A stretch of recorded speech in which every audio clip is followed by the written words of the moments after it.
दुनिया तक पर टॉप 5 में देखिए। दुनिया में कोरोना वायरस से अब तक 93,53,735 लोग संक्रमित हो चुके हैं। इनमें 50,41,711 लोग स्वस्थ हुए हैं। वहीं 4,79,805 लोगों की मौत हो चुकी है। उधर अमेरिकी top health expert doctor Anthony Fauci ने मंगलवार को देश में संक्रमण की दूसरी लहर की आशंका जताई। उन्होंने कहा कि आने वाले कुछ दिनों में संक्रमण को रोकना बेहद जरूरी है। देश के कई राज्यों में मामले बढ़ रहे हैं। भारत सरकार ने नई दिल्ली में स्थित पाकिस्तान के उच्चायोग में कर्मचारियों की संख्या आधी करने का फैसला लिया है। विदेश मंत्रालय की ओर से इस संबंध में कहा गया कि भारत सरकार ने पाक उच्चायोग में कर्मचारियों की संख्या 50% घटाने का निर्णय किया है। भारत भी इस्लामाबाद स्थित भारतीय उच्चायोग में अपने कर्मचारियों की संख्या में उसी अनुपात में कमी करेगा। ऐसा निर्णय पिछली बार 2001 में हुए संसद हमले के बाद भी लिया गया था।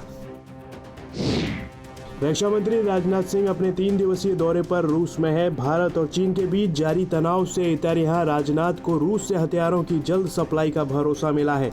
साथ ही रूस की विक्ट्री डे परेड में शामिल हुए भारत के रक्षा मंत्री। भारत के साथ सीमा पर जारी तनाव के बीच चीन के विदेश मंत्री वांग यी ने कहा कि रूस भारत और चीन को अपने संबंधों के समग्र हितों की रक्षा के लिए द्विपक्षीय संबंधों में संवेदनशील मुद्दों से सही ढंग से हैंडल और ठीक से निपटना चाहिए।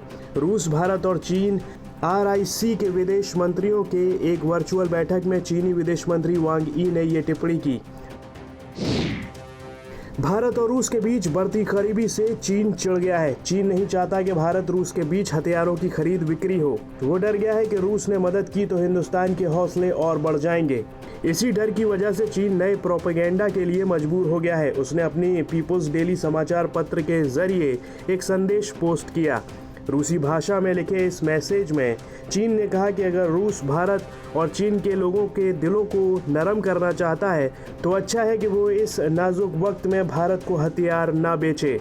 चीनी प्रोपेगेंडा का पर्दाफाश। जहां एक तरफ RIC की मीटिंग चल रही थी, वहीं दूसरी तरफ चीनी न्यूज़पेपर पीपल्स डेली ने society for oriental studies of Russia पर जाकर एक सलाह दी रूस को कि अगर रूस को भारत और चीन के साथ दोस्ती बनाए रखनी है तो फिर रूस को भारत को हथियार बेचना बंद करना होगा।